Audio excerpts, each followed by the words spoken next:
Bonjour, je suis Hajar Achbili, je suis directrice du campus des métiers et des qualifications santé, autonomie, bien vieillir.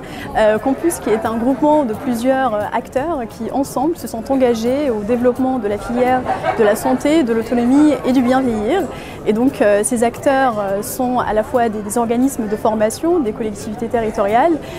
des universités, des lycées et des entreprises. Et donc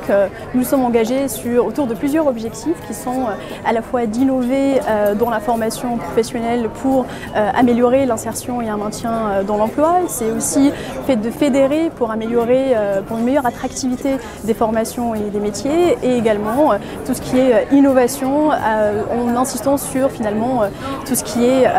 pluridisciplinarité et décloisonnement de la filière. Pour nous, les priorités de la réindustrialisation, je les résumerai en 3 mots. À la fois la synergie, je dirais l'innovation et enfin le changement de regard. Nos actions portent justement sur les 3 points que j'ai cités. Donc, pour commencer sur la synergie. La synergie, nous en avons besoin, et d'autant plus dans le secteur de la santé, de l'autonomie et du bien vieillir, qui est un secteur extrêmement cloisonné. On observe un cloisonnement à la fois entre le médico-social, le sanitaire et le social, ou encore même au sein d'une même filière, au sein d'un même secteur, entre finalement les acteurs du domicile et les acteurs des établissements d'hébergement pour personnes âgées, ou encore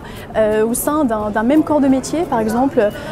entre finalement des médecins hospitaliers gériatres et des médecins généralistes libéraux. Donc ce décloisonnement, nous en avons besoin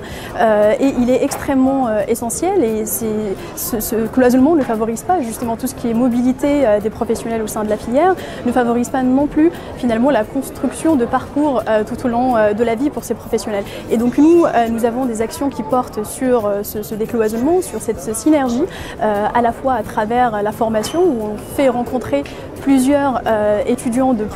différentes filières autour d'un même objectif pédagogique, et un décloisonnement également sur le terrain, où on fait travailler différents professionnels de différents secteurs. Le deuxième objectif pour nous, et sur lequel on est très engagé, c'est donc l'innovation.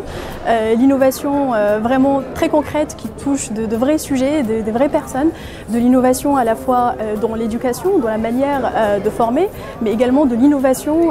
qui touche donc les personnes âgées pour justement favoriser ce bien vieillir, pour être et rester en bonne santé, et enfin de l'innovation pour prendre soin finalement de ceux qui prennent soin. Donc à ce titre, nous avons un pôle recherche qui justement travaille sur plusieurs actions qui émanent du terrain, des problématiques qui nous viennent de différents partenaires et sur lesquelles donc notre pôle recherche travaille et donc met en œuvre ces différentes innovations. Et enfin, le changement de regard qui nous est essentiel, à la fois le changement de regard sur finalement la filière professionnelle qui est très fortement dénigré, le changement de regard également sur le vieillissement. Donc finalement, il suffit de constater le nombre faible de professionnels et d'étudiants, voire même de chercheurs et de doctorants qui sont engagés dans cette filière pour constater qu'il y a une dévalorisation vraiment colossale du vieillissement, et cette dévalorisation, cette dépréciation ne favorise pas l'attractivité du secteur, ne favorise pas l'attractivité des métiers et des formations. Et ça touche aussi, donc bien évidemment, à la fois l'éducation, donc finalement les filières gérontologiques peinent à remplir, mais surtout ça touche des problématiques de santé et de bien-être, parce que fondamentalement une société qui dévalorise, qui déprécie le vieillissement n'est pas une société qui est en mesure de prendre en charge convenablement des personnes âgées. Et donc finalement ce changement de regard, c'est un point qui est essentiel, qui est même sociétal, parce que ça touche finalement profondément tout ce que notre regard collectif, le regard collectif que nous portons tous ensemble sur le vieillissement et sur la personne. Donc finalement ce changement de regard, c'est un point qui est essentiel, qui est même sociétal, parce que ça touche finalement profondément tout ce que notre regard collectif, le regard collectif que nous portons tous ensemble sur le vieillissement et sur la personne âgée. Et donc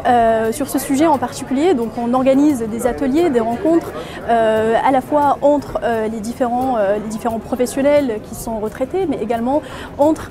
des personnes âgées et des lycéens, des collégiens, des étudiants de l'université pour justement retravailler sur cet aspect intergénérationnel. Mais nous menons aussi tout ce qui est sur l'aspect en lien avec la recherche, où nous avons mis en place un projet d'innovation sociale où nous avons des étudiants de l'université Paris-Est Créteil